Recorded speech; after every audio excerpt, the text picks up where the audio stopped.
Hey guys, what happens when being the GOAT isn't a metaphor? It's a curse. Is he him?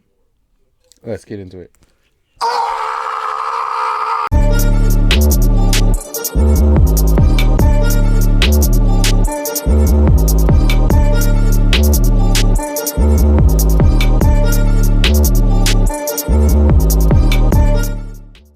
What is up, everybody? Welcome back to Till the End of the Line podcast. I'm your boy Wanji, and always to the left of me, Kikiti. That's right.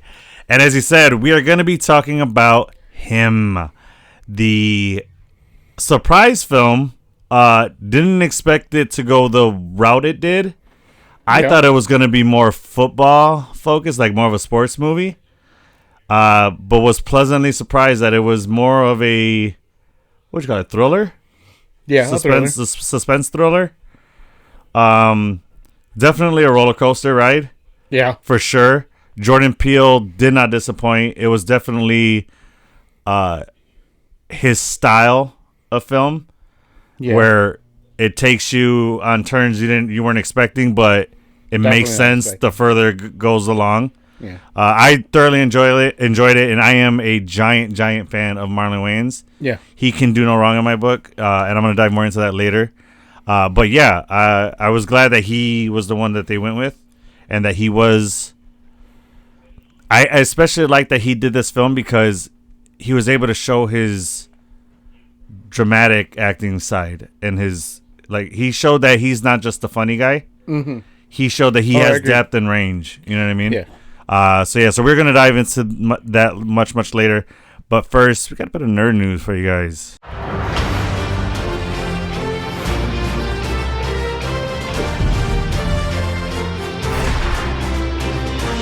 Alrighty, first and foremost, a big happy 59th birthday to the one of the pillars of the MCU, Jon Favreau.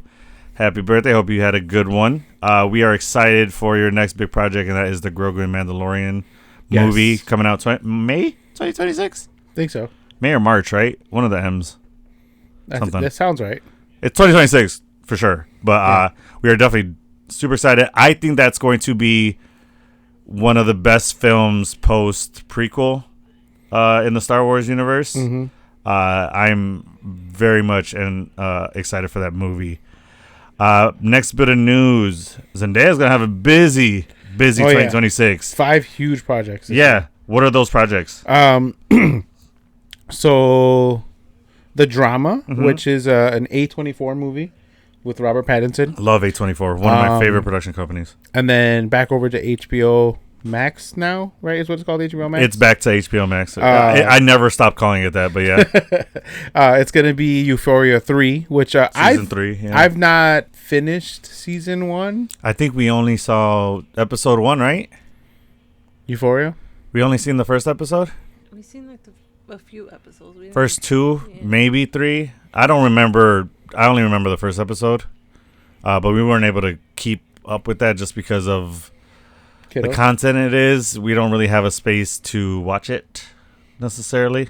Mm-hmm. I hear you. Yeah, so I hear you. Similar to the project I told you I just finished with Sandy, Monster, the Ed Gein show. Yeah, man, it's gruesome. It's an interesting show. Mm-hmm. And then Odyssey was supposed to be like the movie of the decade. You said century, dude. Century, like, yeah, something. They're hyping the hell out of that movie, and I hope it lives up to it, which I don't doubt it, seeing as the cast that they have.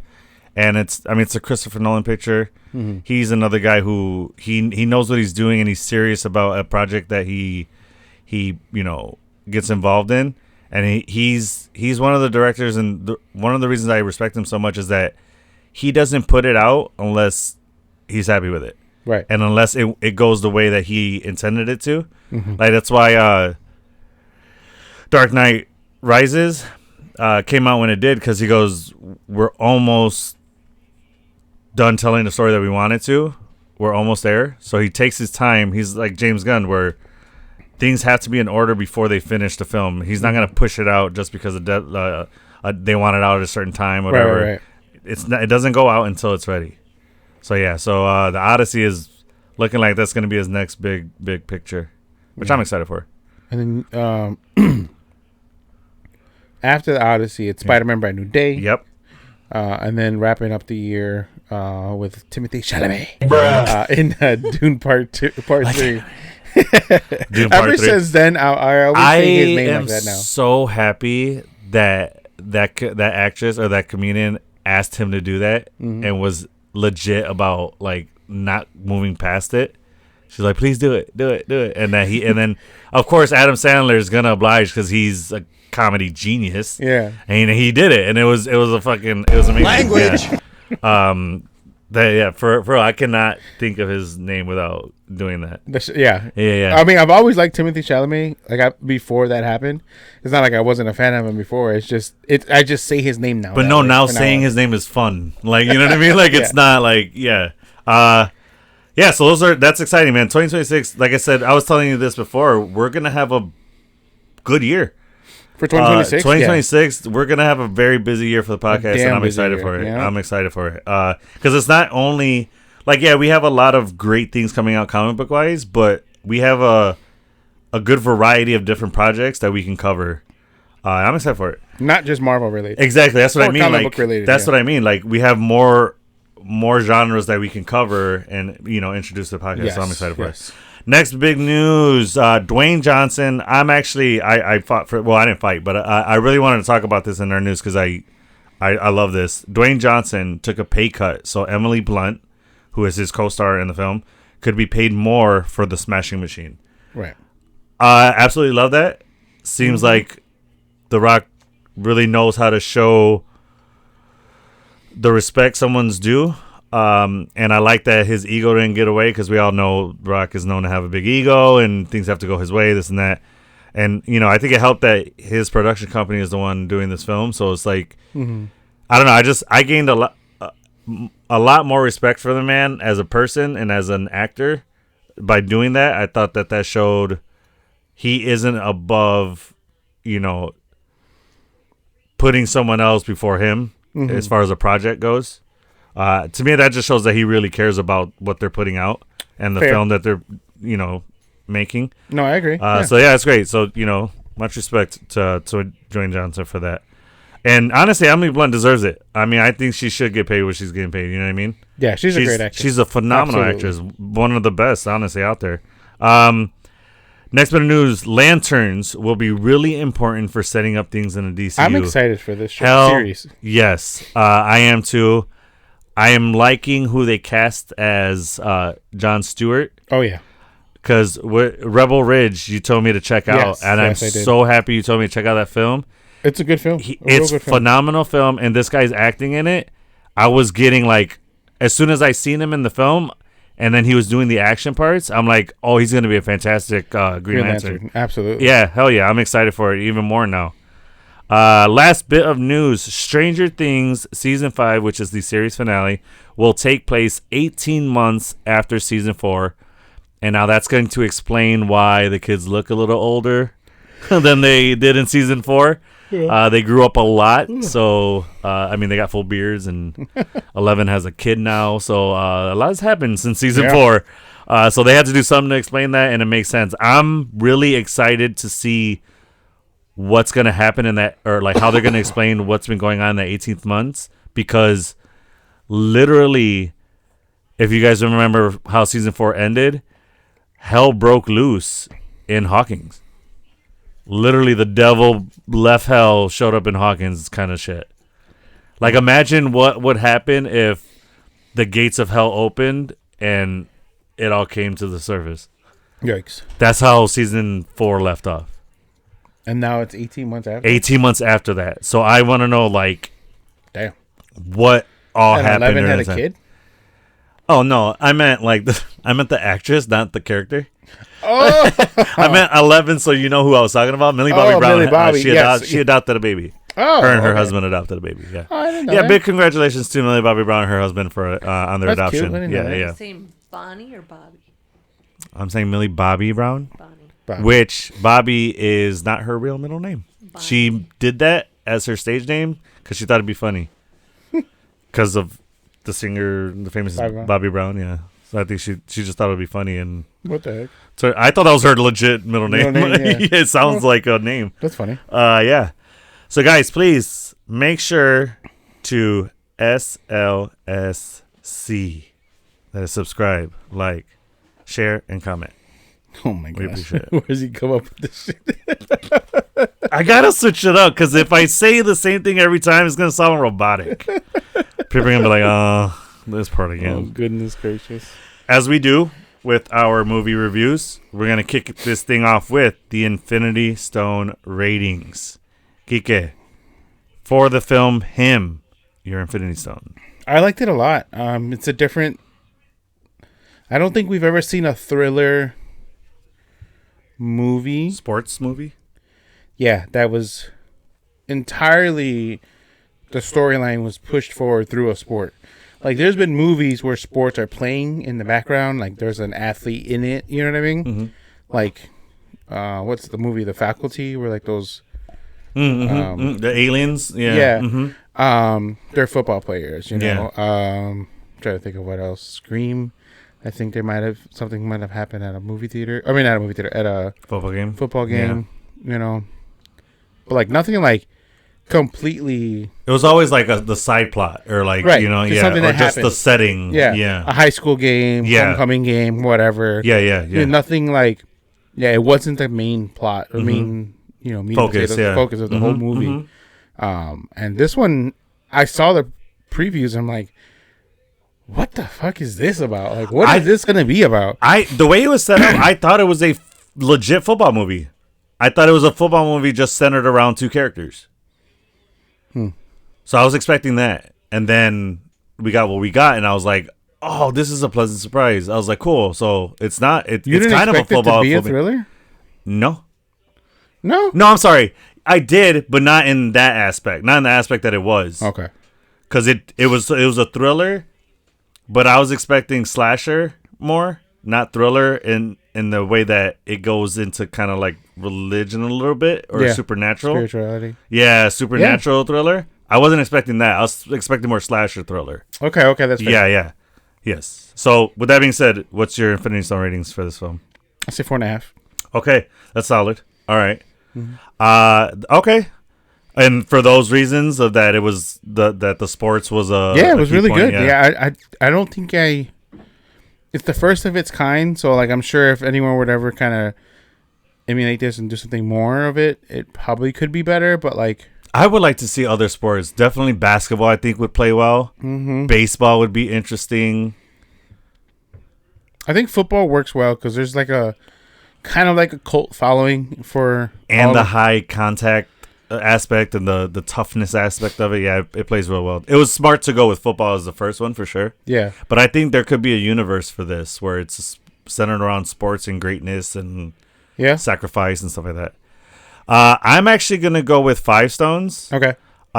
Just because, and I may be a little bit biased, but I don't care. Marlon Wayans, I'm a diehard Marlon Wayans fan, and I have been since his days of In Living Color, which is where he got to start, was his brother, was the showrunner in charge of that. And I've been a fan of his for a long time, and I've known that he is the most, I would say in my opinion, and I fully believe this, he is the most underrated actor out there, because he does comedy and slapstick comedy and like goofy comedy so well that people only see him for that. Yeah. Kind of the way Jim Carrey, you get Jack Black, they only see him as the funny guy. But Jim Carrey's proven that he can do drama very well. Yeah. What was the movie, Sunshine something, where he was bald? Truman Show. Yeah.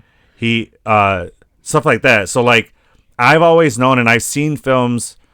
My favorite Marlon Wayans film is a movie called The Sixth Man. It's a 90s film. It's one of his first films, if I'm not mistaken.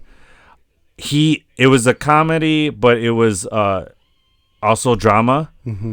And he displayed drama so well in that film. And that was the first time where I seen like, wow, he's got depth. He's got range. So in that one, the premise of that one is him and his brother are star college athletes. And his brother is like the next Kobe, right? But in college, right? He dies in the middle of a game. Oh. He has a heart attack when he dunks because he's a showboat. So he'll go for the slam every time, and he's the kind of hang on the rim and showboat. So he has a heart attack hanging on the rim.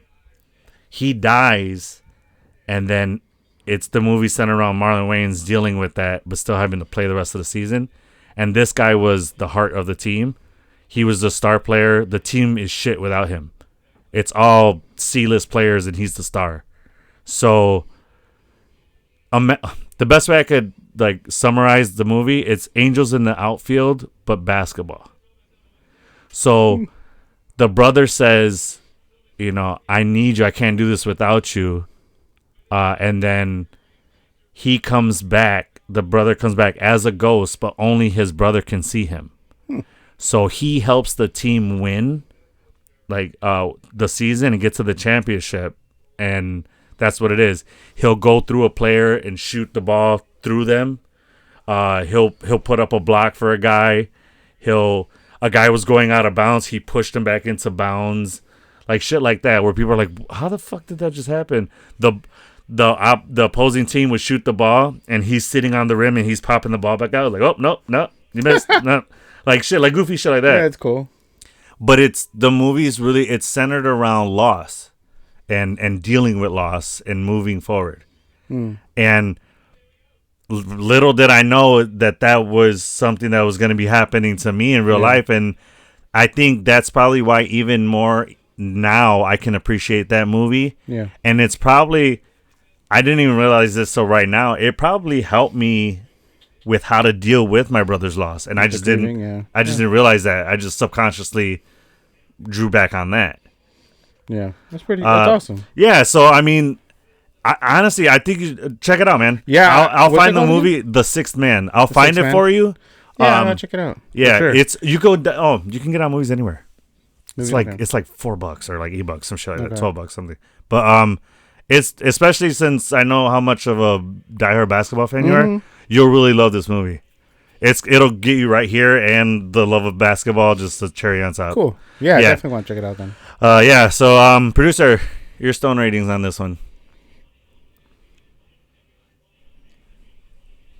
I'll probably do the same as Kika. 4.5. Yeah. All right. I know you're not too big on sports movies, especially football. Say that again. Name a sports movie you love. The Longest Yard. That's because it's Adam Sandler and funny shit happening. You know what I'm saying? But yeah, sports movies never been your bag though. I've seen that one. I've seen the one with the white lady that adopts the Blind Side? Blind Side. I've seen that one. I've seen. But you've seen it because of who's in it. Because of Sandra Bullock. Because of Adam Sandler. Waterboy. They're all funny sports movies. Okay. Yeah, but you're never like, hey, let's watch this sports movie. Jam. Stop. And that's enough out of her. All right. So, because I'm proving you wrong. No, because you're proving my point is that you only watch it because it's a funny movie that's, the It movie to watch that's a sports thing. But anyways. Yeah. Well, I'm surprised. So we rated it pretty high. Yeah. IMDb has it at 5.1. Out of 10? Come on. It's at least a 7, dude. And then Rotten Tomatoes didn't do any justice either. Them. They have it at the tomato meter's at 31, popcorn meter at 57. The tomato meter doesn't surprise me because I don't think Rotten Tomatoes can appreciate this kind of film for what it was. Okay. The audience, the popcorn meter, I was expecting at least in the 70s, if I'm honest. Yeah, I liked it a lot. I mean, I really did. Yeah. I didn't expect what we got. I didn't expect the spirituality side behind it. Yeah. I'll tell you what, I'm giving Marlon Wayans' performance in this Six Stones. Yeah. He fucking killed this role. Yeah. And if people don't see him and what he can bring as an actor from this film, or at least change your mind from that he's just a funny guy. Yeah. I don't know what will. Because he got the rights to Scream back, to Scary Movie back. Yeah. So Scary Movie 6 is coming out next year. I can't wait for that. We're covering the hell out of that. I can't wait. Yeah. And he said he's not holding back too. No, and it's gonna be. I heard that this one is gonna be the main plot is gonna be around sinners. So that's gonna be like the main joke is sinners, kind of like what was the other one? The Ring. I think one of them, right? Was The Ring was the big joke, and then The Haunting, when they went to the house with the guy with the hand. Yeah. The watch my fanny. Yeah. Grab my hand. His name was Handsome, no? Is it? Yeah, I think it is. Can you look that up? Because I don't want to get that wrong. Yeah, I think it is Handsome. Or something. Yeah, anyway. Yeah, I'll look it up right now. Yeah, but the Haunting was the center of that movie. And then, yeah, so I think Sinners is going to be or at least the setting for this next one.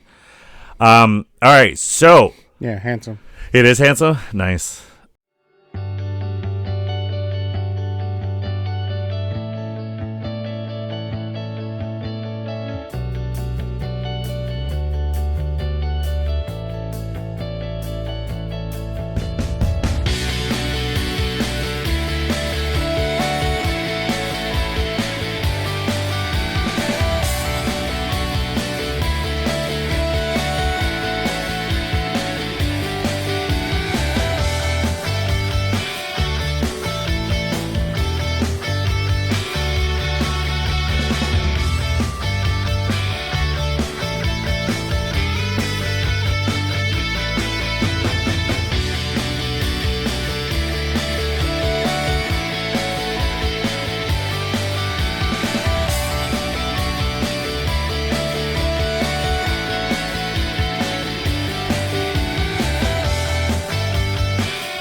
All right, so synopsis for him. Cameron Cade is a rising quarterback who suffers a potentially career-ending injury after being attacked by an unhinged fan.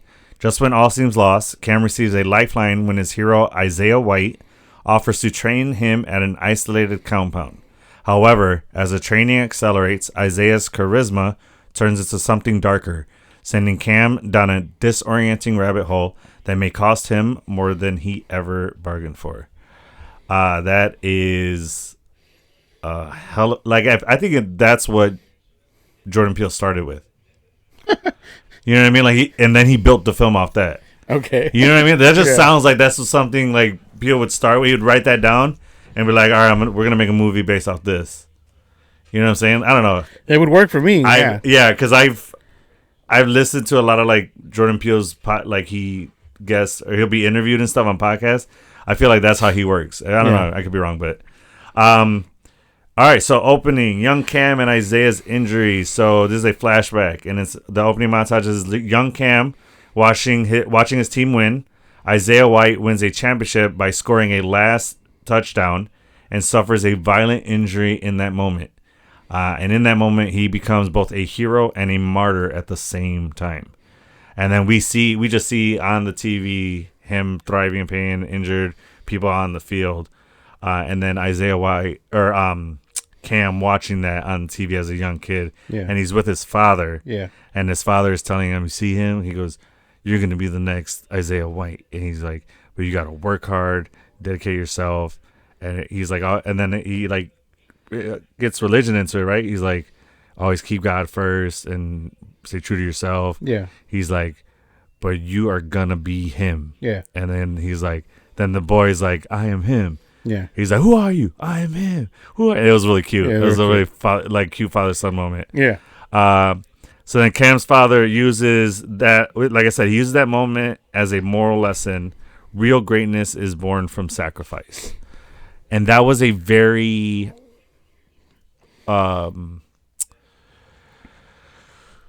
Peter's Uncle Ben moment.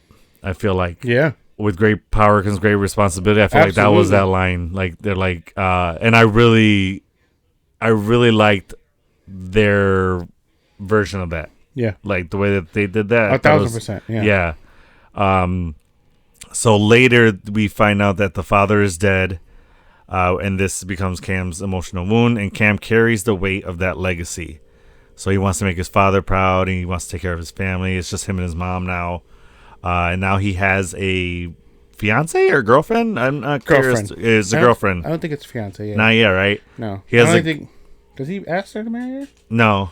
No. But you could tell that either they've been together for a long time or that they're really in love, because he's very adamant about being faithful to her and being serious about football and wanting to give them a better life and stuff like that. So that was nice to see that he wasn't just a player and, that was just his hometown girl, Yeah. And he was going to move on as soon as he got fame. That was really nice to see. So next thing, Cam is training, and he's with his old coach, and his old coach leaves, and he wants to stay behind and just wrap up his training.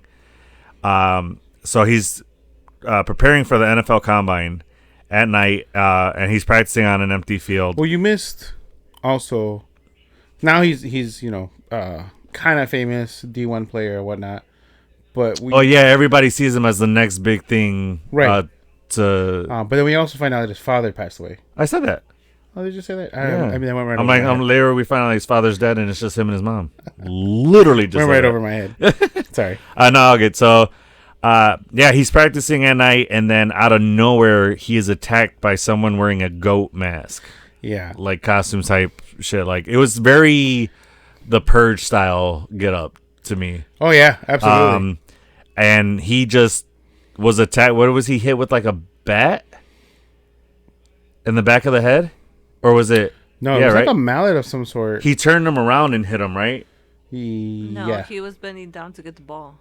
Oh, and then when he got up, he got hit. Yes, he was getting up slowly. Then he got hit in the head. So he sustains a head injury, concussion, and mild brain trauma, if I'm not mistaken. Just brain trauma nonetheless. That threatens his draft. But it also cracked his his head open. No, it full on cracked his skull open. And it threatens his draft prospects. So he can no longer go to the NFL Combine. And if you all aren't familiar with the NFL and the Combine, this is where players can go and display their skills before the draft. So it's kind of like a last effort to have coaches, GMs see players and decide if that's who they want on their team, because they could see their stats and where their skills are and stuff.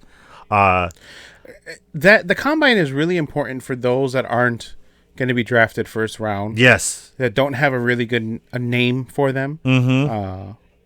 So it's not the case for Cam. Cam is a really is expected to be pulled as at a high draft number. He's expected to go number one. Yeah, but I think he wants to go to the Combine to show that he's okay still.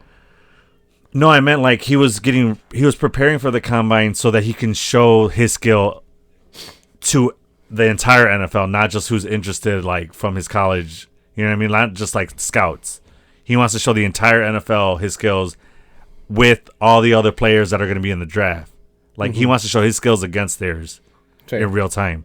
So, but then, like you say, he gets that injury, and then he wants to go do it to show that he is okay. Yeah. But everybody's against it. His mom, his girl, his doctor's like, if you go and overexert yourself, you can do permanent damage and really end your career before it gets started. So because of this injury, he can't properly perform at the Combine, and his draft stock plummets, which is every athlete's fucking nightmare. The worst case scenario that can happen. So Cam's agent pushes him to take a chance. Isaiah's considering retirement, which is Marlon Wayans' character. Yeah. So this is going to be his Tom Brady year, where he's announcing his retirement, and that the following season is going to be his last season. That being said, opening up a slot on the San Antonio Saviors. I have a question about this real quick side note. Do you like when movies create their own football teams, or do you like when they use our professional teams?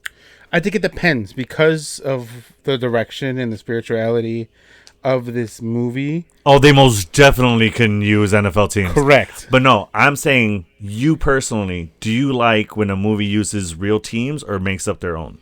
Not take up like the plots, take that out of it. Do you like seeing real teams in movies? No, I think that matters. Okay. I'm okay when it's something Which do you like prefer? this. Which do you prefer? I'm okay with what works. Okay. Like I like the reality of certain things. Okay. If the movie calls for it. Okay. But in this case, because you can't associate what happens in this movie to any other NFL organization. Yeah. Yes, you know. Here's the thing. I enjoy it when they make up their own because I like to see what other team names could have been. Like San Antonio Saviors instead of, Houston Texans. I mean, they didn't really think about that name. This team is literally called SAS. Okay, but it plays because Saviors has a lot to do with what happens. Yeah. They are SAS for sure. And then I liked the replacements. Washington Sentinels, I feel is like that could have been a better name for Washington than the Commanders. They should have went with Washington Sentinels rather than Commanders. The Sentinels goes hard. I like that. Yeah, you know what I mean? It's like rolls off the tongue. Sounds good. Mm-hmm. But anyway, yeah, so that's why I like seeing when they create their own teams because like, oh, that's cool. That could have been the name of an NFL team or I just like that, seeing that.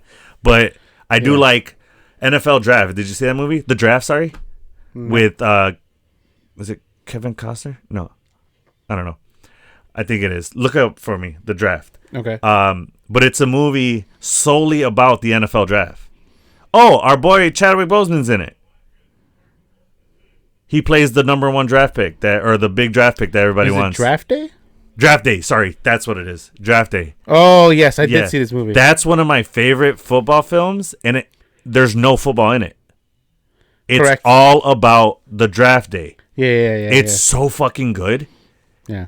It's so good, man. I was surprised by that. I was like, yo, this is a really interesting movie because it gives us the behind the scenes that we don't see. Yeah. We only see when they get picked. And after that. There was that other movie where I think Jonah Hill is in it, Brad Pitt. It's a baseball movie. Powerball. Or no. It's something like that. It's Moneyball. That's another good That's a movie. Fucking fantastic film. Yes. And it's all about statistics and the smart way the way baseball should be like gone about, not just for buying people's names and celebrity and all that. It's literally about statistics. Yeah. Hard math statistics. What works, what doesn't. To win, Yeah. And it's based off the true story of the Oakland A's GM. Yeah. More. Fucking genius. It was really good. So Cam is eager, partly out of idol worship and partly out of desperation. Sorry, I skipped over. So Cam's contemplating going to the combine. Yes. He's talking to his agent. His agent's like, dude, take the risk because if not, you might not have a chance. He's like, take a risk. He goes, just don't overdo it and just, show up and do what you can. He's like, I don't know. And then he's talking to like his people, his friends and his girl and his mom. And then he gets a call back from his agent. And his agent's like, hey, Isaiah White wants you to come and he wants to train you, or he wants to have a private training with you at his private compound. Yeah. And he's like, this is it. He's like, if you impress him, you're good. You're golden. Yeah, you're golden. You've got the spot at the San Antonio Saviors. He's like, it's yours. He's like, all right. And then he gets happy, celebrating. He's like, I'm going to, like he's basically as if he got drafted. He's celebrating, Mm-hmm. So he gets there. Cam arrives to a visually esoteric, isolated compound. Yes. Encountering Isaiah's wife, Elsie, a social media influencer, which is pretty on par with today. Yeah. Like I bought that. I was like, yeah, he would marry a social media influencer. Yeah. and various eccentric staff and trainers. And this shit was like in the middle of the desert. It's like he built his own compound mansion. Like he built his own compound and just lives on it. Yeah. I'm not gonna lie, this place was sick as fuck. It is dope. It was very like as if he took a piece of the desert and made a home in a mountain or in a rock formation. Fair. And he just outfitted it to be his home and built. And there's like minimal windows. Yeah. Which is I think on purpose because you stay cooler that way. Yeah. You know what I mean? Mm-hmm. Especially being in the middle of a desert. Yeah. Because you can imagine trying to keep a house cool with a bunch of fucking windows in the desert. You know what I mean? The AC must be fucking. I don't even want. I mean, he got money. That. I know, true, but that, I'm talking about the power it would require to cool that shit. Yeah. Right. But like the training facility on the inside. He literally has his own football field. His own inside and outside arena. Yeah. Yeah. One outside and one inside. Yeah. It's fucking beautiful. Yeah, dude. And the ice bath that he goes into, the cryo chamber. Yeah, he has a full-on, like, state-of-the-art football facility. Yeah. At his fucking house. And everything you can think of. Sauna. Yeah. Sauna, that one cryo. Massage therapy. Yeah, the cryo chamber. Yeah. And that was a state-of-the-art cryo chamber. It almost looked a little science fiction-y, but I was like, yo, I wouldn't doubt that that's a real thing. Yeah. Oh, it is. But no, I meant to that degree of, like, the way it looked and like maybe but the whole blood situation. So Cam is we're getting a little ahead, but so he arrives and then the compound has cult-like overtones. Fans of Isaiah's congregate and there's a sense of worship around Isaiah. There's a group out there who are full on like get up of Isaiah stuff. Yeah. He has a one like super fan who's like doesn't want Cam to go in because she doesn't want him to replace Isaiah. So much it looked very scary. Dude, yeah, it looked almost like demonic the way like she was worshiping him. Like it didn't look like she was human. No. And it added to that like thrill factor and that little like cult reference that they were the like cult tones that they were giving us. Oh, absolutely. Like that's when I first started to get like, oh, this might be a cult thing from that. Yeah. So then he goes in the compound and then there's a bunch of fucking Amazon packages outside the door, which I thought was fucking hilarious. When I seen it, okay, I used to work for the logistics company and I used to deliver Amazon packages. The logistics company worked for Amazon. So I know what it takes to deliver Amazon packages. He had a long-ass driveway. He had security at the end of the driveway. Then he had gates. I'm like, how the fuck did the Amazon driver get to the door? And then I'm like, oh, wait. Security would let him in. The gate would have opened. He would have drove up, delivered them, got back in, and then left. I'm like, okay. For me, I'm like, I thought of you as a driver, too. Yeah. I'm like, that must have been the shittiest route ever. Because it's such a detour. Oh, yeah. To go to that fucking house. That would be the stop that you end with. Oh, yeah? Yeah, that would be his last stop. Or first, depending on where the station you're coming from is. Or that's just the route, is just delivering that. Jesus Christ. Yeah. That gotta be the shittiest route ever. Yeah. That's what I'm saying. Like, yeah. Because it's so far. Yeah. You hear what I mean? Just like, yeah, so that just made me laugh. I was just like, that is fucking a hilarious joke to add, and it's such a subtle joke. And then so Cam gets there, and there's nobody to greet him, so he's like, hello, and then the door opens, or he opens it, and then he just picks up the Amazon packages and brings them in. Yeah. I thought that was fucking funny. I'm like, yeah, I would have done that too. I'm like, oh, you got packages, I just brought them in for you. So he walks in, and then he starts kind of he walks through the main entrance, and he's starting to see what's on, like, the decor, and his Super Bowl trophy is there. His that was awards. Dope. And all the rings. The Super Bowl trophy and all the rings around it. That was sick as hell. That's exactly how I would display my shit. Hell yeah. So then he walks in, and then he hears, like, woodwork going on, and then he walks through, and he sees Marlon. Yeah. And then they meet, and, he's like, he's about to start fanboying out, but then he's like, hey, relax. He goes, welcome. I'm glad you came, blah, blah, blah.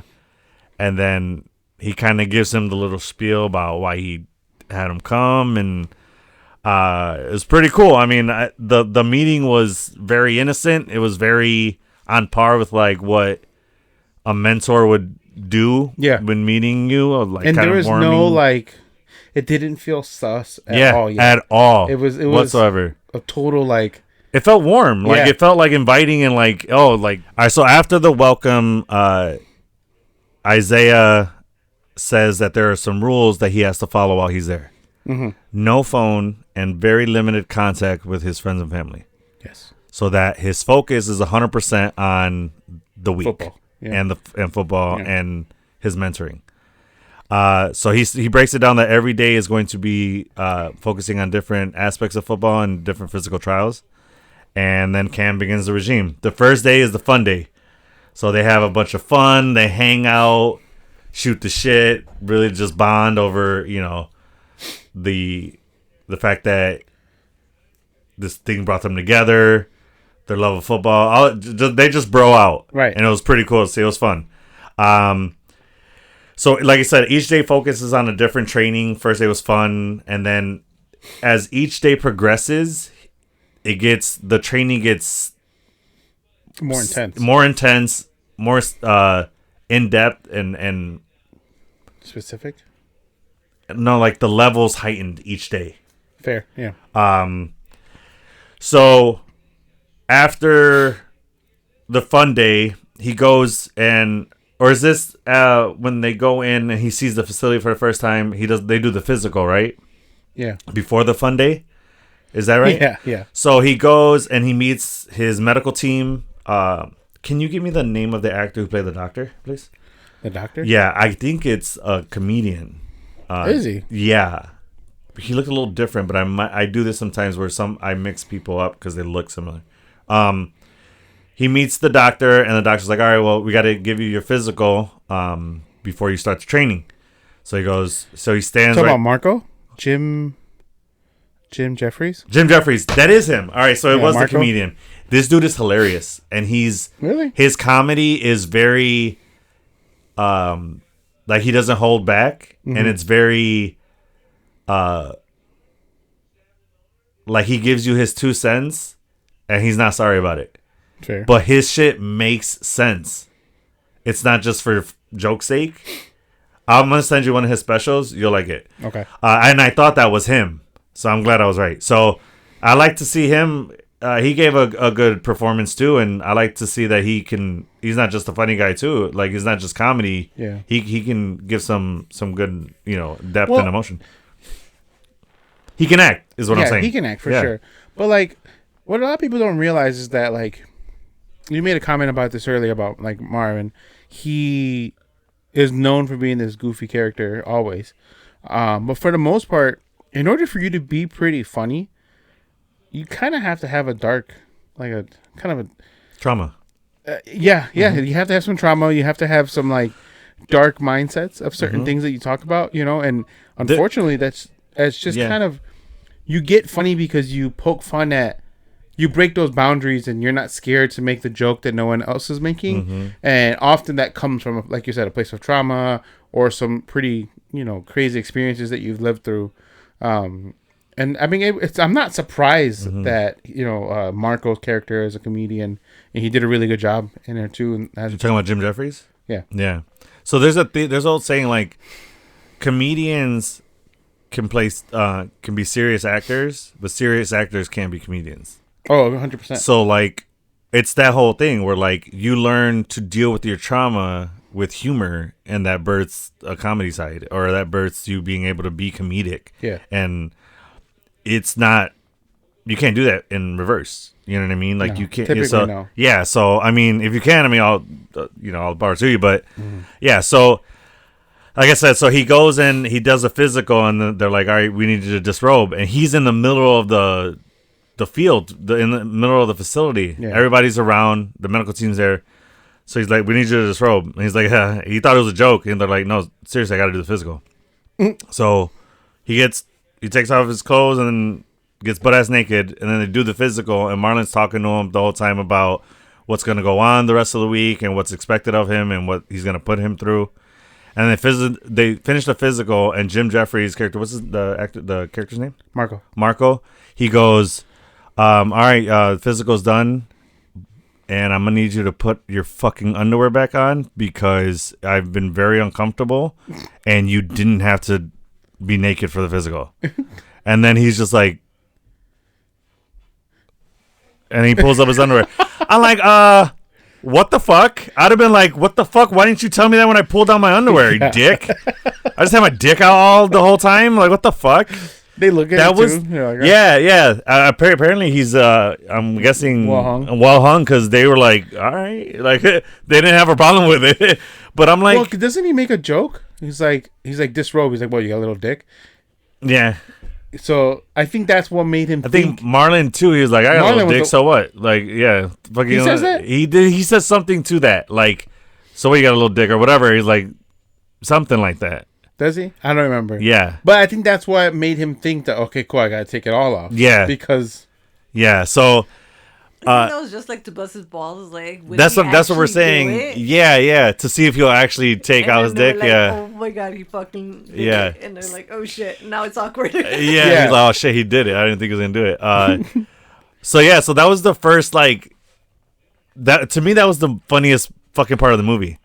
Yeah, because there weren't many funny parts. Yeah, it was. This isn't a comedy in the least, and you would expect more comedy because Marlon's in it. But I'm glad that they didn't go that route. Yeah, because that would have taken away from his performance. I feel like.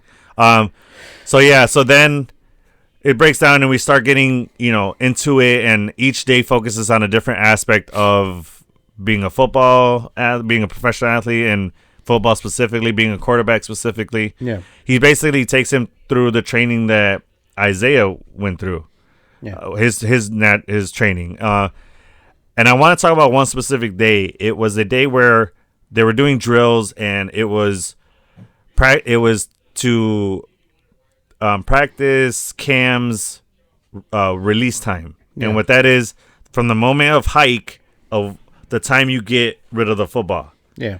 So he wanted him to learn to get rid of the football fast, which is a very key component of being a quarterback because you don't always have time. So what he did was he asked for a volunteer, and one of the guys was like, I volunteer. So he stands it. There's a machine that has 2 wheels spinning, and when you put a football in it shoots the football out. So it's basically substitute a football throw.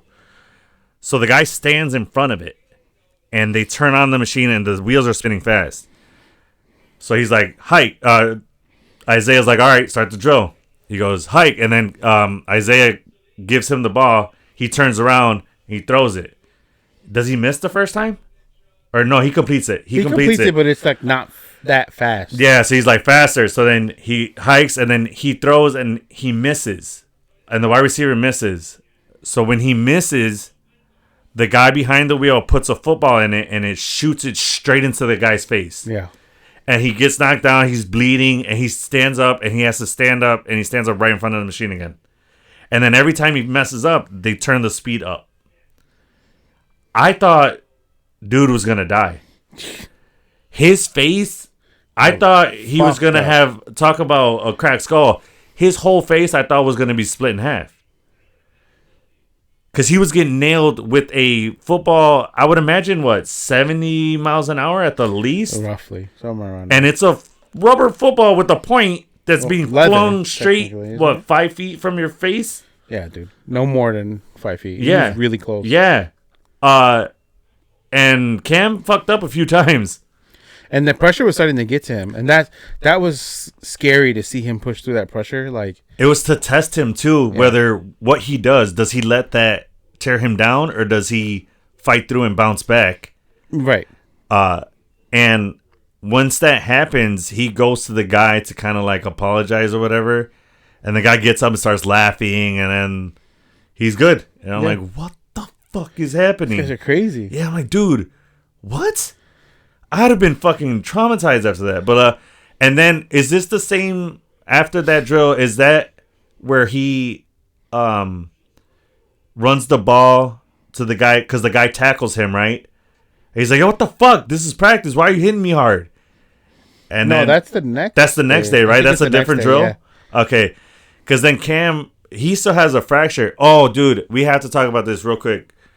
I loved the style that they went with, where when there's a hit, they show the X-ray. Oh man, that was so beautifully done. And then there was also parts where when he got hurt, you saw the blood, like that part of the body get healed, or blood went over it, or so. I forget what was that part where he got hit. Wherever he got hit, it showed the hit, and then it showed like blood pooling or something. Well, yeah, because like when a bruise happens, what essentially what a bruise is just all the blood rushing to that area. Oh, okay, yeah. It showed the hit. It showed the X-ray, and then when after that day happened, when he was getting healed up, it showed that in X-ray. Then it showed it getting healed. Yeah, that was really cool.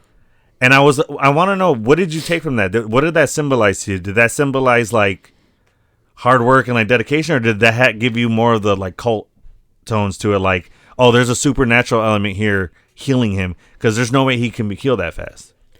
Or he's supposed to heal that fast. I took it more on the hard work, and then you put in the time. Showing what the body goes through? Yeah. Okay. So then after the first day, he's in the ice bath, and then he kind of like comes to, or what is it? When he's in the ice bath and he sees Isaiah. Well, Isaiah's in there because he's getting blood withdrawn. No, he's getting blood put back into him. No, I thought it was getting drawn because it was going into the bag, and then he took it off, and there was a blood bag full.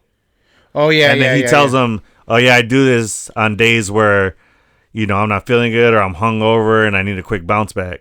Right. Okay, you're right. He's like, it's a way to refuel me on days that I need it. Correct. So yeah, he was getting blood withdrawn, and then he was looking at that. He was like, "What the fuck?" He's like, "That's weird." From the jump, that was the first moment where I was like, something's sus here. Yeah. Because you don't do that. And I don't think the science backs that. I don't think that's how that works. I don't think so either. You just get more blood in you. You don't get all your electrolytes back and shit. That's not how that works, is it? Right. Because he's calling it like good blood. Like, yeah. Like when he's in a good, happy state. And, he just get a good workout, and it's like high performance blood, or give him that boost he needs. Like, I don't think that's how that works. I've never heard of that before. Yeah. Because I feel like, especially as into sports we would have heard of. Yeah, I know people do like IV like after your. But that's replenishing fluids and like stuff that you lose during the workout and stuff, not blood. Right. But yeah, so he sees that, and that was the first sus. So then there's some key points that we got to talk about. So the blood transfusion is one of them. That was the first one where I was like, well, what? Yeah, that was crazy. So then there's one. So then they go into the sauna. And they talk a little bit, and then Isaiah leaves, and it's just Cam in the sauna. He lays down. And then out of nowhere, we see that fan that we were talking about, that like demon fan, or diehard fan. Yeah. Sneaks into the sauna. I don't know how. I think she was underneath the bench the whole time. She was, yeah. And then she gets out, and she goes to attack Cam. And Cam loses it. He snaps, and he tries choking her out. He chokes her out. I thought he killed her, but she passed out. Yeah. And then he gets out, and then Isaiah's watching. He's watching what happened. And then he's like, what does he say? Like, that's the fuck I'm talking about. Like, that's my fans right there. Like, that's a fan. Blah, blah. And then they leave, and then two other people of hers show up, right? Yeah. So then they're all in the sun, and then Isaiah's like, go ahead. I'll take care of this. I thought they were dead. Yeah. I was like, yo, what the fuck is happening? That's where I was like, all right, something's different going on here. And then that's kind of where we start to see a different side of Isaiah. Yeah. A sus side of Isaiah. That's where the sus starts coming out. Like, and he already had went into his video room, right? Yeah. At this point once. So I was like, when he went in there a second time. Yeah, like he excused himself. He was like, I'm going to go watch some film. He always says that. Instead of doing, like, hanging out with Cam or whatever. Yeah, that when he did it the second time, I was like, that's gonna be something later on. Yeah, right away I picked up on that, and that's what Sandy was like, because Sandy was blown away by this movie. She's like, "What the fuck did I just watch?" She's like, and so in like a good way, right? Yeah, absolutely. Like she did not expect it to be anything of this caliber, and she's like, "It's a football movie." I'm like, "You're gonna like it, babe. Watch." And sure enough, yeah, dude, it was just. I didn't think. I thought it was gonna be a cult. I really thought. Well, how far can I jump ahead? Well, let me just. That was the last big part, but we just wanted to talk about. Well, you want to get to that? All right. So he makes it through the training, and he's with the wife, and she's like, come out with us, have a good time, unwind. And it's a nice little break, and we just want you to have a good time. And he doesn't want to at first, but then he does, and he winds up having a good time. They party and stuff like that. And the next day he wakes up and Isaiah's in his room in a chair, and he's got a gun. And then he's asking him, he asks her, did he sleep with his wife? Mm-hmm. And then he gets real intense with it. And Cam's like, no. He goes, no, I got a girl. I'm faithful. Nothing happened. I just was there having a good time, hanging out. Yeah. And they kill Marco at the party, don't they? Because Marco that's at the contract ritual. Oh, that's coming up. Right. So let's fast forward. So he after he like interrogates him, he's like, nah. He goes, I'm just fucking with you. He's like, I know how my wife is. He goes, and I know that's not who you are. He's like, all right. So then he leaves. And then, so it comes to the point where it's the next day, and then the wife talks to him again. She goes, hey, listen.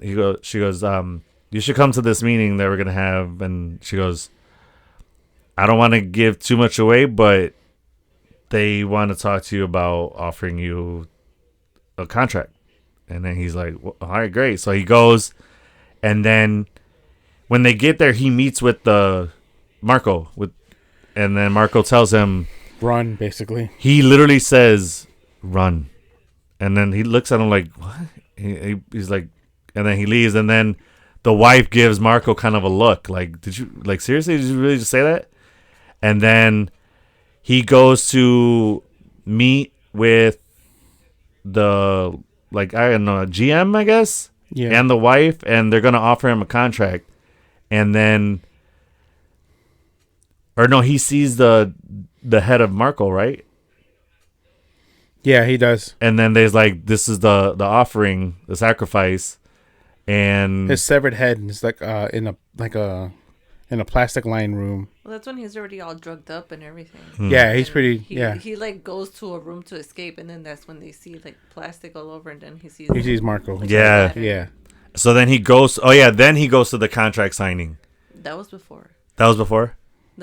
Where they're all like basically sat behind her, and she's in that table in the middle. Oh yeah, that's after. Where he walks out to the cheerleaders and shit. I thought you meant like before, like at the party where he's surrounded by. Yeah. Yeah.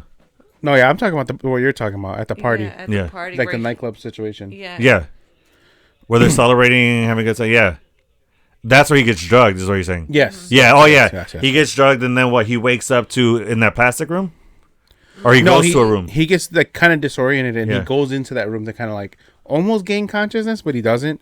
Oh, like catch his breath, right? Yeah. Yeah, and then he sees the head. Then that's when he blacks out. That's right. And then he wakes up back at the compound.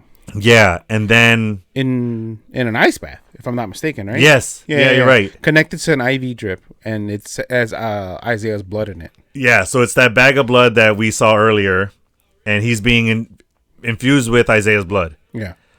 And here's where we're like, okay, it's a grooming situation, and there's something supernatural with Isaiah and him being so good, or him being the GOAT or whatever. Mm-hmm. And turns out that injury that he suffered in the beginning of the movie when he won that championship, that's probably how he bounced back and was able to win all those championships after that, was because he made a deal with them. Absolutely. Well, that's how he bounced back. Absolutely. Yeah, that's what I'm saying. He probably was a raw talent and an amazing. But that was supposed to be a career-ending injury. Correct. But he made the deal with them and became their... The GOAT. Their what's the word I'm looking for? Where their vessel or their puppet. Vessel, yeah, puppet. But no, there's a word. They're not prophet, but like they're subject. They're like fucking shit. What's the word where it's like basically he represents them. Their avatar? Kind of. Like that. That's the best. I can't think of the word right now, but like that. He's their avatar, and like that's what they show their power is. That's how they get all their power and everything is through him and his playing and his fame and fortune. That's how they get their power. That kind of shit. So then he goes to the contract ritual, and it reveals the orchestration behind the scenes and the stakes. So the showdown and ritual combat, literalization of to be the GOAT, one must kill the previous GOAT. Yeah. So that's what Isaiah did. He killed the previous GOAT, and he walks into that room and he sees, his video room. Yeah. He sees all the other jerseys of the GOATs before him. Yeah. And that's where he tells him, he's like, if you want to be the GOAT, you got to beat the GOAT, or like kill the GOAT or something. Yeah. He goes, so who are you? Are you a warrior? Are you a savior, or are you... Because they kept playing on that because of the name of the team. Yeah. He's like, are you a savior or are you a chump? What was that thing in the beginning where like... I don't whatever. remember. But he's like, who are you? Are you him? Like, basically. And then a big showdown goes down, and Cam comes out and he kills Isaiah. And it's a fucking brutal showdown. Do you think without Isaiah's blood, Cam would have been able to... No, I don't think so. I don't think so either. Because I get him getting Isaiah's blood help him get to that level Isaiah's on. It basically evened the playing field. I agree. So it gave him that chance to keep up with Isaiah. What's up? It's not the blood. What? It was what the injection that the Marco kept giving him. Oh yeah. Which is actually run. The thing that Marco said at the party. Oh yeah, after every training day, Marco gave him shots. Basically, it's to heal. Prepping his body. Yeah, prepping his body to take over the mantle. And then if you paid attention, like when he was in the ice bath. Yeah. And he took the IV off. He was like, oh, well, fuck this shit. Like, because it's blood. Yeah. And then he looks further out. It's the syringe, and then on the side of it said run. Yeah, it did. The acronym was RUN. Yeah. Yeah, I totally forgot about that. Good call. And he took that, and then he went to go look for... That's right, because he knew that was the injection that after every... That Marco would give him. That's the injection that would get him back to healthy. That would heal him. That's right. Good call on that. I totally forgot about that. Do you think it's like... That's a key factor. What do you think that compound or that serum was? That's what I'm saying. I think it was... That shot was prepping his body to be able to do what Isaiah and to be able to keep peak physical performance. Okay. So basically, super soldier serum. Yeah. Or I was gonna say, what the Toon Squad thought MJ's water was. Sugar stuff. Yeah. Yeah. That's what I saw it as. Okay. But yeah, so that was a key factor. Good call, babe. Thank you, because I totally forgot about that. So then, after he kills Isaiah, he goes to the contract signing, and they're telling him, they chose him to be the next GOAT, and all he has to do is sign. And he starts having flashbacks of like his dad, right? And his dad's, words and wisdom, and he has to make a decision whether he wants to do what he's been setting out to do his whole life or stick to his morals and his beliefs. Right. And he chooses his morals and beliefs and kills the shit out of that whole organization. Yeah. Starts with the wife, right? Or no, she runs at him with a knife, falls, and stabs herself like a dumbass. Yeah. Which, good for her. I'm glad that happened. And then he goes off and kills the rest of the... We'll call them cult leaders. The mask figures. Yeah, basically the higher ups of the cult. Yeah. He kills them all one by one, and then that's the movie. What did you think? Did you think he was gonna do that, or what did you think was gonna happen? I was hoping he did. I was hoping that, because then that brings it back to his character and what we were seeing about. Oh, he's faithful and.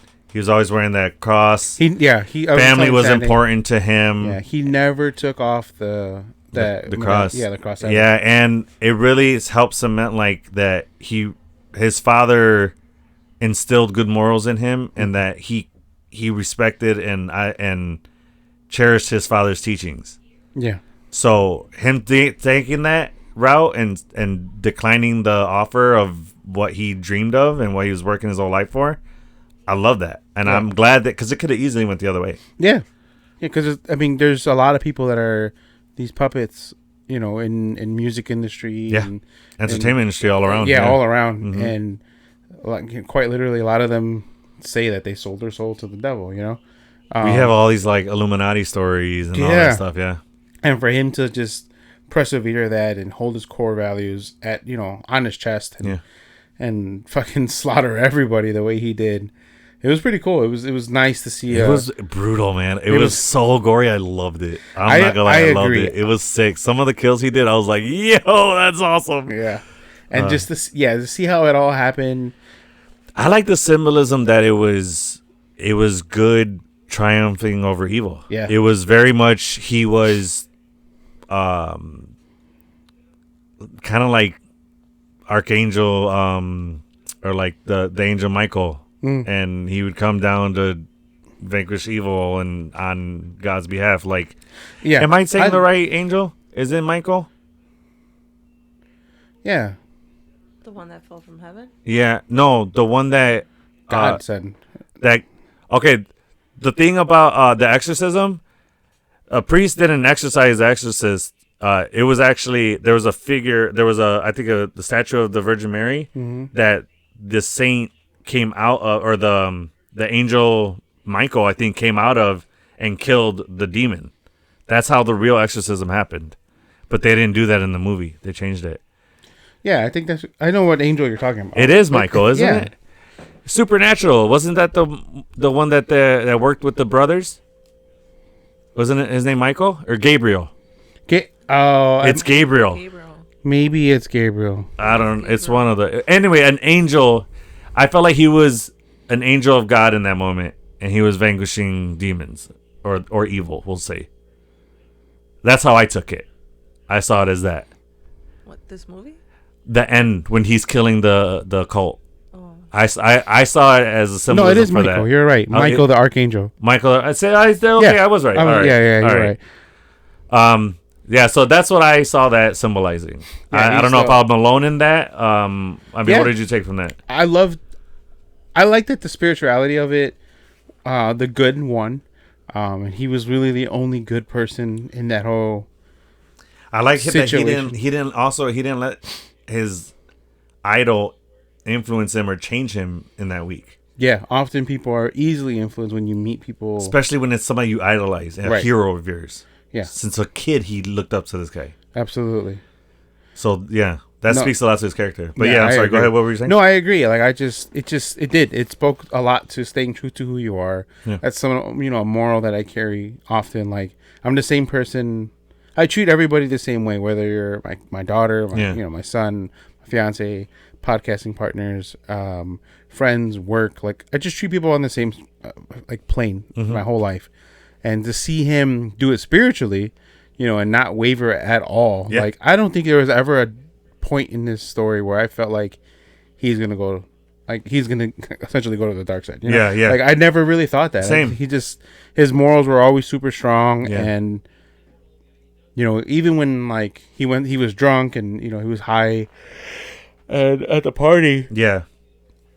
I just felt like he was still not going to sign. And then I don't know. I really liked it. Now, some people, I know people that read this or saw this movie and saw it as like blasphemy and that kind of thing. No, not that. No, just like the white man is always in power. Like, just showing that part, that aspect of it. They're always in powerful and trying to take advantage of people of color. And I'm just like, I didn't see it that way at all. I saw it as.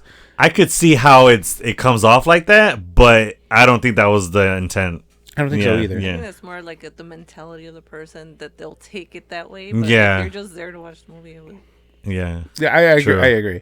I mean, I really liked this movie. I thought it was. That was excellent. Yeah. So, did they explain how the dad died? Wasn't he a veteran?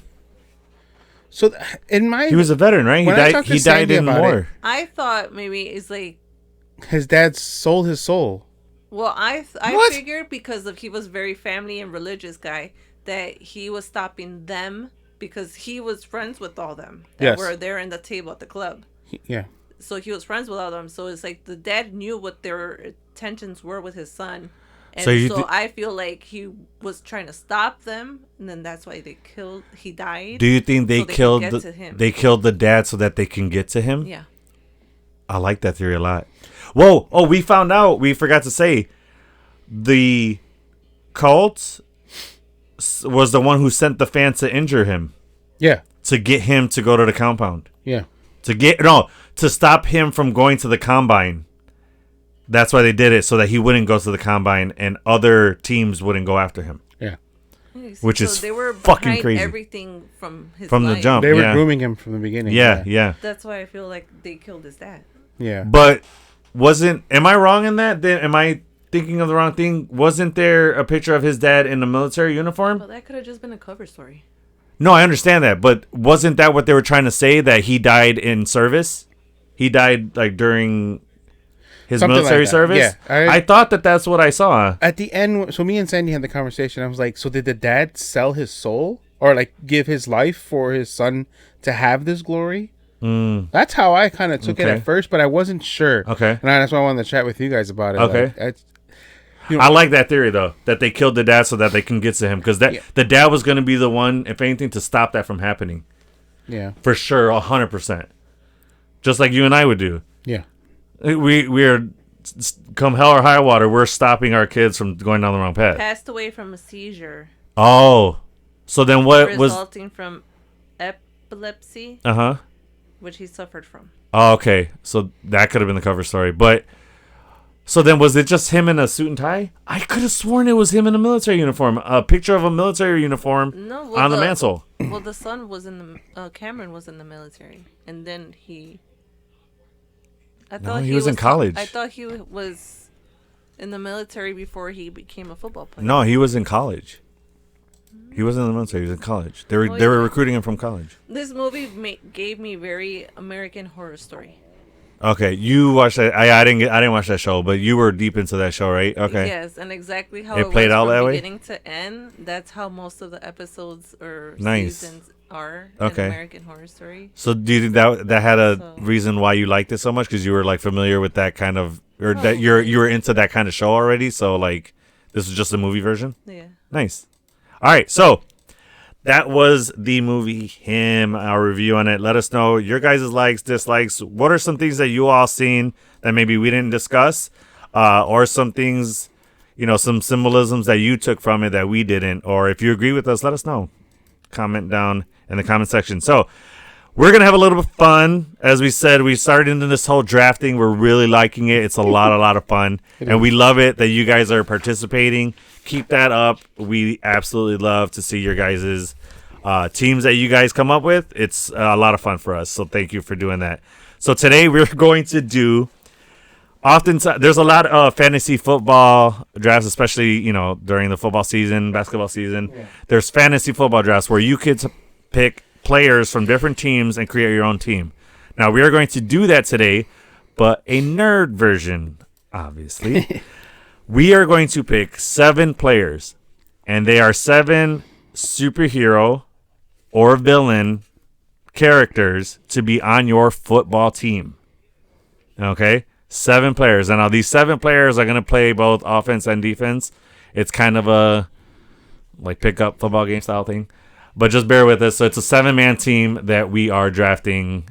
So let's get started. So we got to get the dice out. Yes. So just to clarify, yes, when we pull for running backs, we're gonna name all 3 when we go, or you're gonna go running back one. No, we're gonna do it very much. Yes, we're gonna do this very much like the NFL draft, or we're gonna do this like professional draft style. We're going to do one at a time. Okay. Round 1, round 2, round 3. All right. You can choose to pick which position you pick in that round, but we're going round 1. You pick one, I pick one, she picks one. Round 2, you pick one, I pick one, she picks one. You can pick whatever position you want, but it's 1 pick per round. So we'll have 7 rounds, and you pick whichever you want. Just basic drafts rules. Okay. All right, who are we picking first? So there's 7 positions.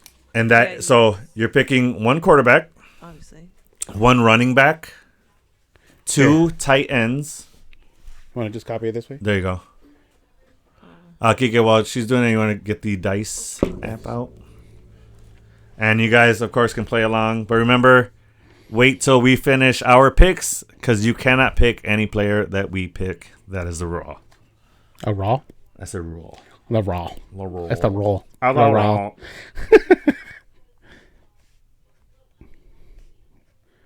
What did I do with the dice? Oh, there we go. I got it. Okay. All right. So, the positions that we are picking: quarterback, running back, 2 tight ends, and 3 wide receivers. Yep. That will be your team. Okay. So, who's... Oh, we got the app out? Okay. Producer first. Ladies first. She rolled a 5. Oh, you got a 5. All right. Kike? Oh, I rolled a 6. Son of a... 6 again. All right. Okay. All right. So she goes. Close the app and then go back into it, because I don't want no funny business. All right. So you are third. So we just figure out who goes first. Yes. Second. 3, 2. Fuck. Son of a. All right. All right. So Kika's first. I am second. Babe, you have last pick. Okay. Kika, in the first round, Kika selects. All right. So my running back is going to be the Incredible Hulk. Going running back first. Interesting. Who's going to stop the Hulk? Okay. So my running back is a Hulk. Nicely done. All right. I, on the other hand, am going to QB go quarterback. First? Yeah, I know. Quarterback. I should have gone first, like, in order. No. The draft doesn't work like that. Yeah. The first round draft pick is whoever. It's usually quarterback, but you don't have to stick to that. Okay. It's whoever you want. My first round draft pick is going to be at quarterback, Hawkeye. Because he don't miss. Except for in season 2. He played 18 and shot 18. So. What do you mean? Well, because he's not in this season 2. He is. No. Remember? Oh, he fixed it? Everything's good now? They worked it out. He's going to be in season 2, and they're paying him right? Yes. Oh, good. Okay. They're paying him right, and they're not going to start until he's ready in that peak condition. They're waiting for him, if I remember right. Okay. But yeah, and then they're writing him to where he's going to pass the mantle to Kate at the end of the show, if I remember correctly. If I'm wrong, please write what the real deal is in the comments, please. All right, babe. First round pick. You select. Name the position and the player. My quarterback, I put Deadshot. Mm. All right. Another guy that don't miss. I like it. And he's savage, too. So if he's running the ball, if he has to scramble, he's running through people. I like that shot as a pick. That's dope. I have a feeling like producer's team is going to be heavily DC members. She might be Team DC. I don't know. Okay. The Gotham fucking saviors. All right. Kike. Round 2. Kike selects. All right. So now I'm going to do Green Arrow. At QB? Yeah, at QB. All right. I like it. Kind of copying me, but whatever. I knew you were gonna go Hawkeye first. Yeah. So nobody was surprised at my draft pick. No. Absolutely. Like he's gonna give it. Yeah. If I take it first, he's gonna be so mad. No, I had a backup. Who's your backup? Backup. I think I was gonna go Steve Rogers. Oh, okay. Yeah. You know, he has pretty good aim. Fuck yeah. Around. Yeah. All right, my second round draft pick at running back. Quicksilver. Nice. Fuck off.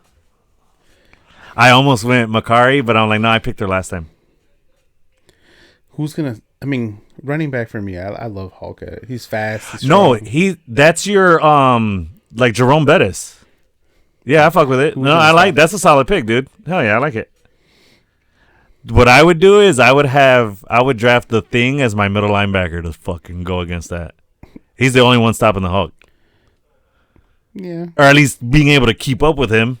Yeah. You know. Don't like that. You know. That's what I would do. I mean, we could do defense another day. Yeah. I'm just saying. Tight ends typically are more on the defensive side, right? They're not really catching. It depends the style tight end that you want. Generally, they're more on the run block or catching. Like I said, it depends on the style tight end you have or your playbook, like the style playbook you have. If you're a passing team, then it's essentially a fourth wide receiver. Or if you're a run team, he's a blocker. Yeah, okay. He's setting the lane.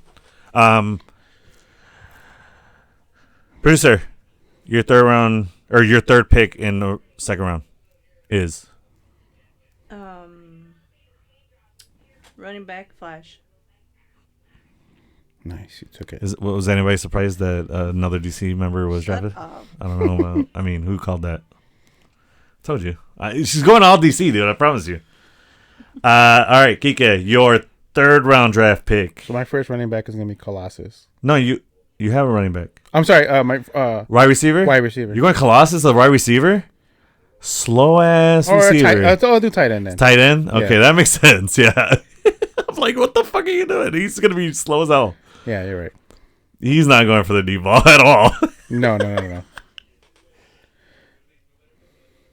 Huh. Interesting. All right. At tight end, I am going. I'm going to switch it up. And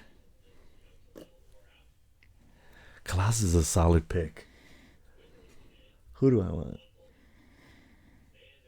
No, you know what? I want a goofball on the team. We're going to Lexi, Red Guardian. As your tight end? As my first tight end, yeah. Okay. Producer, your third round pick? My first tight end, Red Hulk. Red Hulk? Mm-hmm. Oh, that's nice. I should have fucking. That's a solid run block game right there. Yeah. You ain't getting past that. I don't care who you are. It's gonna be tough. You're gonna need a straight fucking spin move. You know what I'm saying? Yeah. All right. Nice. Fourth round draft pick. Kike, you are selecting. Wide receiver, Black Panther. Solid. I like that a lot. He's fast. Yes, I like that a lot. Shit. All right. I'm gonna go wide receiver as well. I'm going Reed Richards. Just fucking stretch it out. He's catching everything. I actually didn't think of Reed till right now. And he's got the strategy. Yeah. He's dissecting that defense like you wouldn't believe. I love this. Combining my nerd and my sport. Oh my god, dude. My nerd and my athlete are one. All right, you're next. Yeah, third round draft pick. What is it? I'll finish my tight end. I put Drax. Oh fuck, that's good. But Shit. No one's gonna see him. Yeah. That's a solid joke. Well done. Well done. I like that a lot, actually. Yeah. That works on so many levels. All right. Kike, fifth round draft pick. Wide receiver, second, Spider-Man. Fuck off. Nice. Damn it. That's so good. But he can't use his webs. That's cheating. He gets spider senses. Yeah, no, I know. I'm just saying. No webs. No webs. That's cheating. He's not dropping the ball. At all. Never. Never. If he touches it, he's holding on to that shit. Hell yeah. That's good.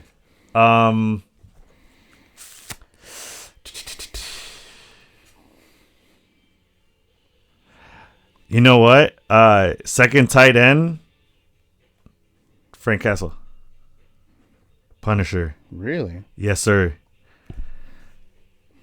Because the toughness factor alone. Okay. He's pushing through anybody. And I feel like Punisher would have hands. For my quick outs, my quick 5 and outs, I'm going to Frank Castle every time. Yeah, I think he's a solid. And I know he can block. Okay. Yeah. Babe. Producer? draft pick. Wide receiver. First one, Captain America. Which one? Steve or Sam? Rogers. All right. That's solid. Nice. He's fast too.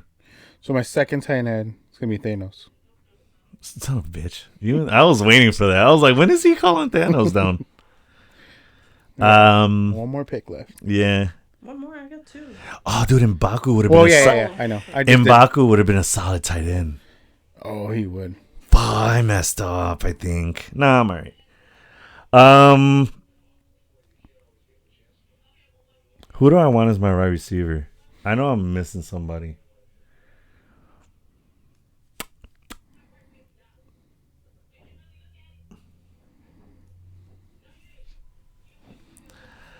I feel like I'm missing somebody, man.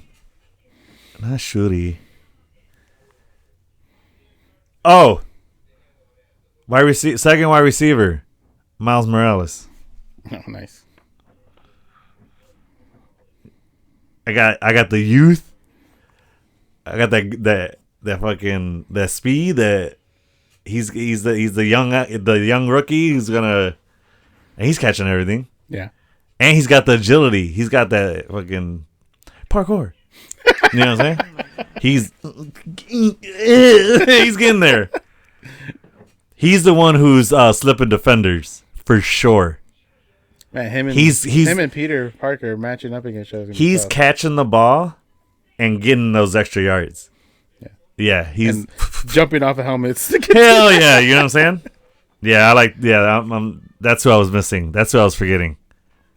I almost went Stacy, but because NFL athletes take ballet, wide receivers they take ballet to work on their agility. That's why you see a lot of them keeping their toes in when they're catching, going out of bounds. Yeah, that's ballet training. I do not know. Yeah, interesting. That's a legitimate fact. Like, look it up. Okay. Yeah, I'm not saying they're at Juilliard, but they're taking classes. Right. Working on their agility. They're at Juilliard. They're with professional ballet instructors. 6th round draft pick. Producer, what do you got? I'm running out of people. You mean DC or because you're not picking Marvel people yet? I have been picking Marvel. Cap. There's Drax. True. Red Hulk. True. I forgot about that. My bad. Ever since I made that joke, you went Marvel. So go back to DC. I mean, Star Wars is still on the table. Get Obi-Wan. He'll fucking use the Force. Why did I do this? Speedy Gonzalez. No, I'm just kidding. Wow. He's fast. He's a hero. He counts. Let's keep this strictly in the comic book world, please. They are? I know, but not. Let's keep it like DC Marvel, all right? People, come on. What are we doing? Ooh. Nobody's going Batman? I was just going to say Robin. Robin? Yeah. He's agile. Yeah. Which Robin? As your wide receiver, right? You're talking about? Yeah.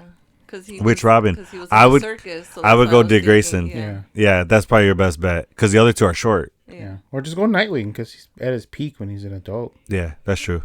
No, because this one has like. She wants the youthful. Because he was in the circus, so he has that whole mobility and all that. But he uses that more as Nightwing. Yeah.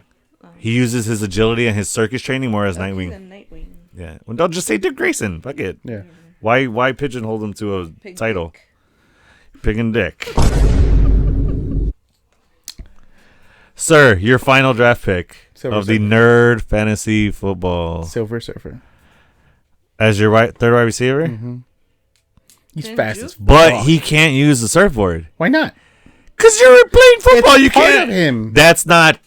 That's cheating, bro. That's not. That's like Peter using his webs. You can't use an outside. It has to be solely the person. I'll let you repick because he can't use a surfboard. How's he gonna use a surfboard and be floating above the field, flying around? That's cheating. Come on. I mean, you can't use. I know it's a part of, but technically they can get off the board. They just choose to fly on the board everywhere. Okay, well, no, but that's where his power comes without the board. Yeah, but he's not powerful without the board. That's what I'm saying. You can't. Yeah, you can't use Silver Surfer, bro. Bro, I needed speed. There are plenty more fast people. I'll give you extra time on this one because you got to repick. I'll just go Nightcrawler then. Oh, you damn it! I love that. A little touchdown. Just send it. Are you just waiting in the end zone? Son of a bitch! Damn it! Fuck you, Kike. Damn it! Why did I never think Nightcrawler? God bless. All right, that's the last time that's happening. I'm picking Nightcrawler first pick every time now. You just go Wong and he opens a portal. That's what I was gonna do. That's what I was thinking. But that's also cheating. That's like Silver Surfer. Yeah, that's true. You can't. That's magic. That's kind of cheating a little bit. He's a mutant, so that's part of him. But the sling ring, you can't pull. That's jewelry. Unless it's a chain, you can't have hand jewelry on in a football game. That's fair. Fucking brass knuckling people and shit. Like fucking Longest Yard, remember? I'm for my final receiver. I'm gonna go.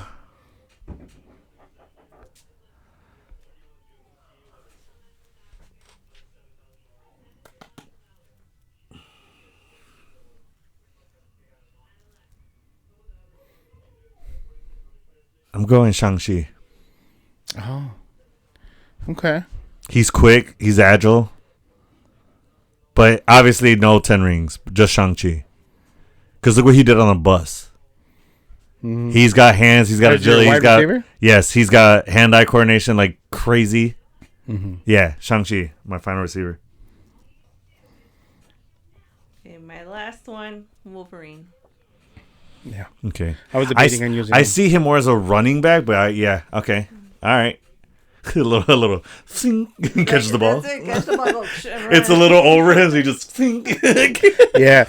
I didn't choose him because he's short. But he got hops like crazy. Yeah. He does got hops. Yeah, that's right. Yeah, come on. My other person now that we all got our people picked. Yeah. I was gonna pick Daredevil. I don't know. I was thinking Daredevil at tight end. Well, you be able to see it good. Yeah, he can sense it. That's funny. That's a good one. But he could hear the ball coming. Yeah, right. I was thinking also Luke Cage would. I don't know where to put him. Tight end. Oh yeah, but I have Colossus and Thanos there, so I feel like Thanos is too big for tight end, honestly, in my opinion. But he's fast as fuck. He's powerhouse. I get that, but as tight end, I would pick Thanos as like a linebacker, honestly, because he is fast, so he can get around the O-line and stuff. But I don't know, tight end. I don't see that for him. I should have picked Valkyrie. To do what? Just be on the team? No. Call out plays, Valkyrie. I want to hear that voice. I want to hear that accent. I think she would have been a good wide receiver.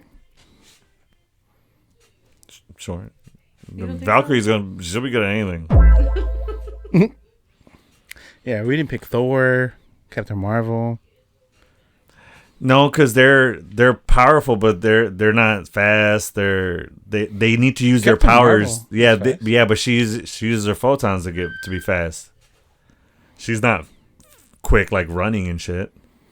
Yeah, but so she wouldn't be able to use it. Her photons, no. To go forward? No, she has to run. What? That'd be like Shang-Chi using the 10 rings to jump high to catch the ball. You know, it's cheating. This is purely the person with their natural abilities. Okay. Yeah. I always, at first I was thinking Star-Lord, but he can't use the boosters, so he couldn't get... He's just basically it's just a guy out there. Getting smushed. Where's Star-Lord's not running the route? What are you doing, man? Stop going rogue, man. All right, so let's run through the teams real quick. First pick was you. Go ahead with your team. QB, I have Green Arrow for accuracy. My running back was Hulk. And then my wide receivers were Black Panther, Spider-Man, and Nightcrawler. And my tight ends were Colossus and Thanos. Nice. My nerd fantasy football team is at quarterback, Hawkeye. Running back, Quicksilver. First tight end, Red Guardian. Second tight end, Punisher, Frank Castle. At wide receiver, Reed Richards, Miles Morales, and Shang-Chi. Producer, your nerd fantasy football team. My quarterback, Deadshot. Running back, Flash. wide receiver, Captain America, Dick Grayson, Wolverine, and tight end, Red Hulk and Drax. Nice. Objectively, out of the teams we just did, who has a higher win record? I don't know. Probably not me because I have Drax. He's just staying still. Did we win? I think my wide receivers are pretty dope. Black Panther, Spider-Man, Nightcrawler. Yeah. But outside of that... Why don't we put this to the viewers? Hell yeah. Let us know. Actually, yeah. Thank you. That's actually good. I like that. Comment down below, who out of these three teams, who do you guys think is winning the Nerd Super Bowl? Who is winning that gauntlet? Let's put it that way. Geeka's team, my team, or producer's team. Comment down below who you guys think is winning that Super Bowl or winning that gauntlet. All right, and then after you comment that, put your team and say how your team stacks up against our team. I want to see these comments. I'm excited to see that. We'll put it up on the Instagram too. Yeah, that's what I was gonna say. We'll do an Instagram post and have a survey of whose team is winning the gauntlet or the Super Bowl out of our three teams. I like that. All right, so that is going to do it for us today. We want to thank you all for joining us yet again. And Kike, even on the gridiron, I'm with you. To the end of the line. Thanks. If you enjoyed this episode, please don't forget to like and subscribe. Also, hit that notification bell to stay up to date on all our new episodes and more.